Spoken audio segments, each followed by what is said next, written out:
السلام عليكم. اليوم ان شاء الله غنشارك معكم بيني كيجي رائع، كيجي خفيف بزاف وما شارب حتى نقطه ديال الزيت، بعجينه سهله وكتعطي نتيجه اللي زوينه.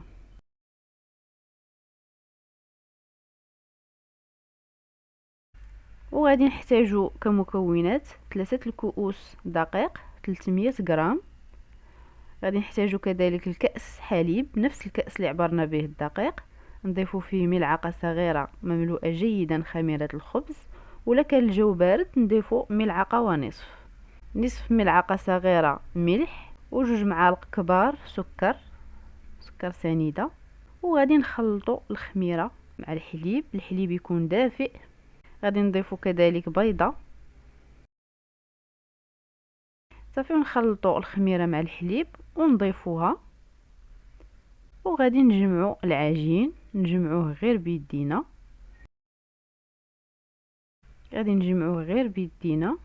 ما ندلكوه ما والو، غير غادي نجمعوه فقط. غادي غير نجمع العجين صافي، وغادي نخليه يرتاح ربع ساعة. نغطيه ونخليه يرتاح ربع ساعة، عاد نعاود نجمعه.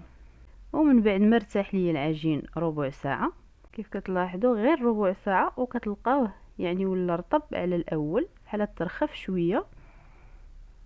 صافي غادي نضيف ليه ملعقه كبيره زبده، وغادي نحاول ندخل هاد الزبده في العجين. طبعا الزبده تكون بحراره المطبخ باش تجينا ساهله ندخلوها في العجين.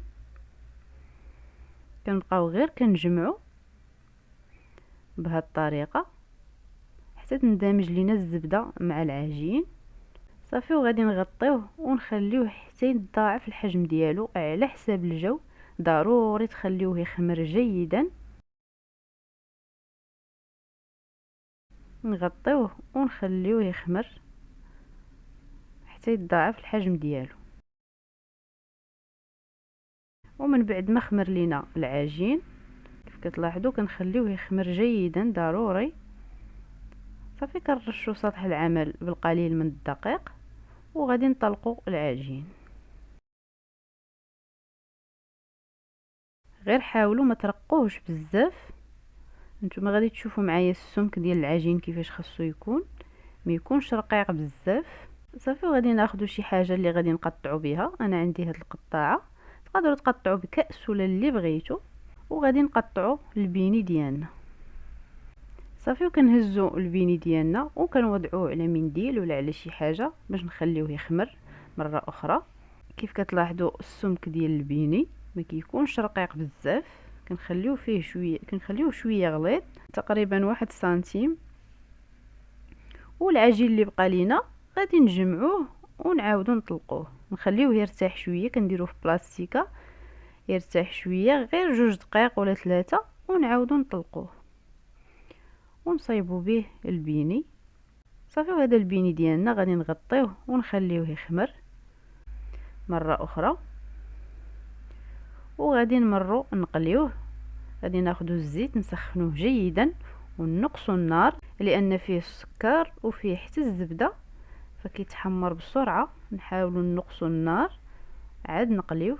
نحاولوا نقصوا النار ونبداو نقليوه في البيني ديالنا ونحمروه من الجهتين حتى يتحمر ونحيدوه. وغادي نزينوا البيني بالسكر. الا بغيتوا تضيفوا الفاني مع السكر ضيفوه. صافي كنزينوه بالسكر سنيده وكنقدموه بالصحه والراحه. كيجي رائع في المذاق، ما تشبعوش منه. كنتمنى تجربوه ويعجبكم. الى عجبتكم وصفه اليوم بارطاجيوها مع الاصدقاء والاحباب، ولايك للتشجيع.